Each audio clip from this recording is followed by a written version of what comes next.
Hi everyone, I hope you're all okay and keeping well.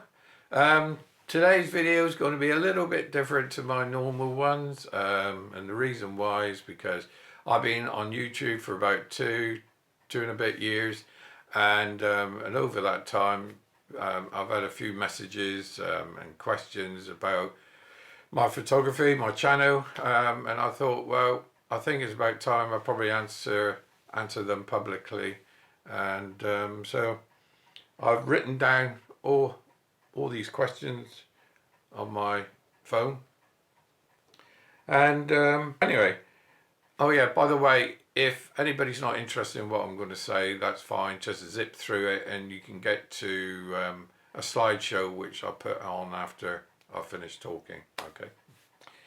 Right, the first question we're going to say is, somebody sent me a message to say, I thought you were just a landscape photographer, and I think that's because they're referring that I've just done 2 videos on macro.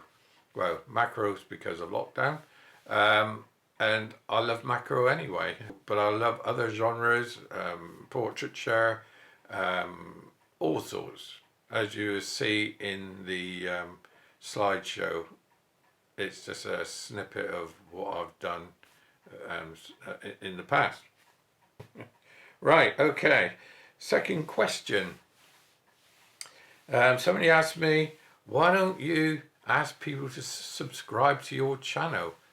Well, in the early days, I did do that. When I first started my YouTube channel, I thought to myself, right, how do I start a YouTube channel? And I've watched a few YouTube channels and they all sort of say subscribe and like and press the notification bell. So I thought, oh, that's what you have to do, sort of thing. And YouTube itself encourages you to call for action, So that's what I started doing. But then after a short time, I felt really uncomfortable with it. And I'm not saying with everybody else who uses that of subscribe and like and all that is wrong. Before you think about that, it's not for me. I felt uncomfortable with it personally. I felt uncomfortable with it because I'm asking people to like my stuff. I've never done that in my life. People like my stuff. Some people don't like my stuff. So I'm a believer.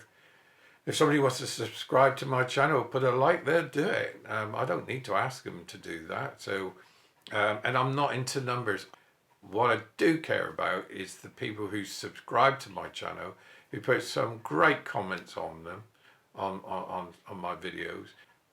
So that's important. It's the people who do subscribe and not the numbers. Okay. Right. What else? Oh yes. Do you focus stack? No, I do not focus stack anything. I don't blend anything. If I take a picture and I can take several and I thought, well, they look better if they were all put together. I don't do any of that. I'm not into that personally. I know a lot of photographers are, and that's fine. Nothing wrong with that. Great. But it's not for me. Okay. Oh yes. Somebody did ask me about what filters do you use? Well, there's only one filter I use. Is a 10 stop, big stopper, as they call it, and that's really to do long exposures. Obviously, like during the day. In the morning, if I'm out doing photography, or in the evening, the light's low enough to not to use the 10 stop. So, but if I do need to use to have a longer exposure, I will use that. And I don't use I'll go back.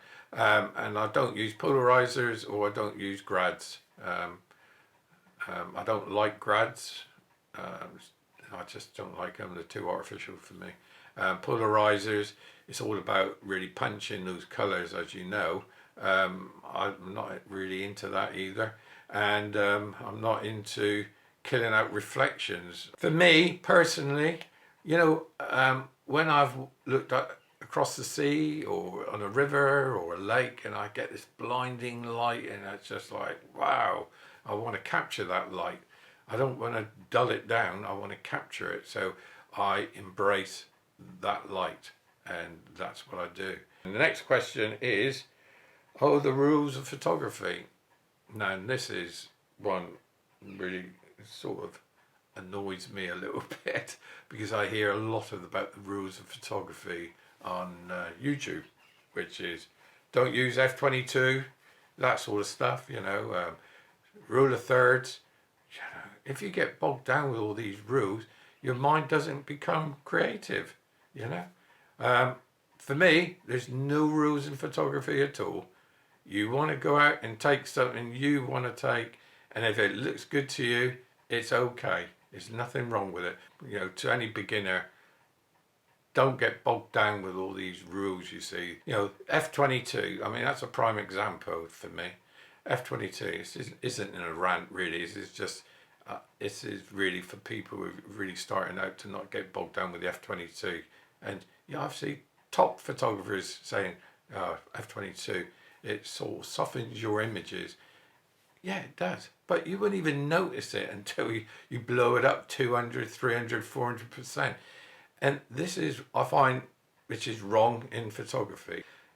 It's all about art. Photography is about art. And it's all about, creating something which visually looks wonderful in your eyes and other people's eyes. They will look at the same. You don't go into a gallery with a magnifying glass going up, oh yeah, look at that. That's not completely sharp. If you go by all these rules, your creativeness will die.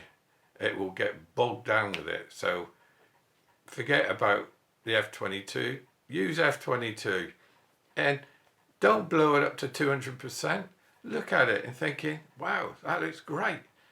Nobody will know whether you've used f/22 or f/11. Nobody will know. Okay.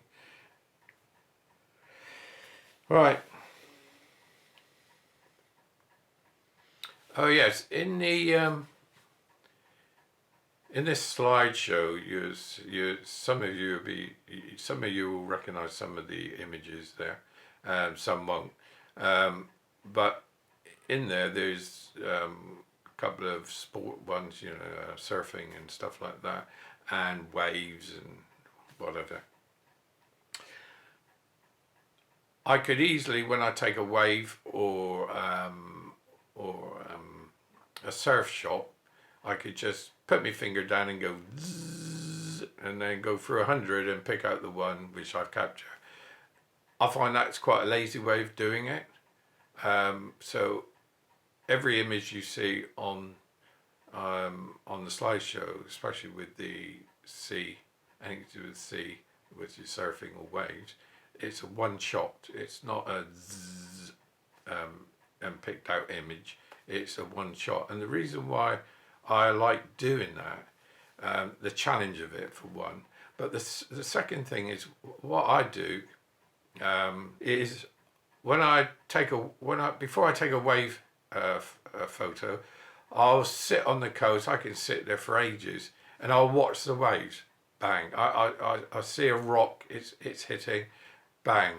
Watch it. Bang! Watch it. And I just sit there and watch it and watch it. And then I'm watching it and watching every little bit of movement that those waves are coming in, the sets, the timing, and then I know exactly when to push the shutter as it hits and where I want the position of that wave to be.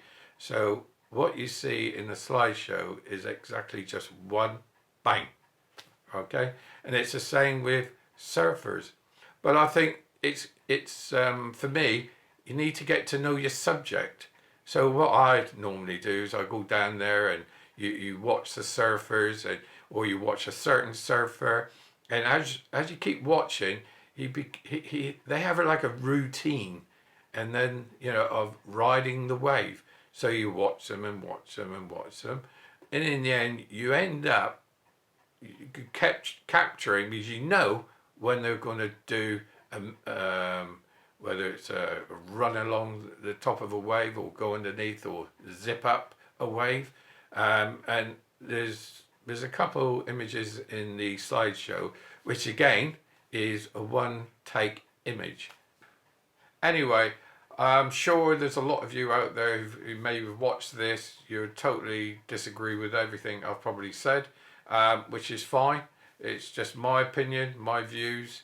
But what works for you works for you, and it's all about getting out there with your camera, enjoying yourself, taking wonderful images, and creating wonderful artwork. And that's what it's all about. Thanks for watching. I hope you enjoy the slideshow, and I'll see you on the next. Cheers for now. Bye.